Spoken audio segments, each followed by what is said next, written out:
Il-Qorti tal-Appell ċaħdet it-talba tal-ex kap nazzjonalista Simon Busuttil biex l-imħallef Antonio Mizzi jirrikuża lilu nnifsu milli jisma' l-appelli li saru minn 7 persuni fosthom il-Prim Ministru kontra d-deċiżjoni tal-Maġistrat Ian Farrugia biex isir inkjesta oħra dwar allegazzjonijiet ta' ħassil ta' flus brabta mal-każ tal-Panama Papers.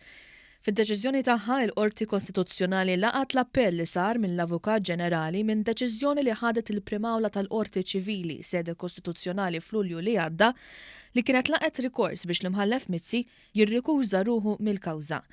Ir-rikors kien sar mill-ex kap tal-Partit Nazzjonalista Simon Busuttil wara li l-imħallef Mizzi kien irrifjuta milli jirrikuża ruħu. L-ex kap nazzjonalista talab ir-rikuża tal-imħallef Mizzi minħabba li martu Marlene Mizzi hija membru tal-Parlament Ewropew f'isem il-Partit Laburista. Fl-appell, l-Avukat Ġenerali argumenta li Simon Busuttil ma setax jitqies bħala vittma fil-każ u li waqt li mart l-imħallef Mizzi hija Ewroparlamentari Laburista, l-imħallef kellu l-idejat, il-prinċipji u l-opinjonijiet tiegħu. Fid-deċiżjonijiet tagħha, il-Qorti Kostituzzjonali preseduta mill-Prim Imħallef Joseph Azzopardi u l-imħallfin Giannino Caruana De Maio u Noel Kuxkiri qalet li Dr. Busuttil ma kellu l-ebda dritt jitlob ir-rikuża tal-imħallef Mizzi għax kif sostna l-Avukat Ġenerali huwa mhuwiex il-vittma fil-każ u għalhekk it-talba tiegħu għar-rikuża ma setax tintlaqa'.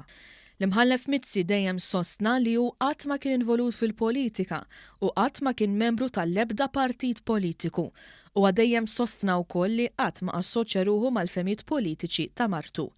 Intant, wara li tilef il-kawża, l-ex kap nazzjonalista Simon Busuttil flimkien mad-deputat nazzjonalista Jason Azzopardi qal li se jkun qed jieħu l-każ quddiem il-Qorti ta' Strasburgu.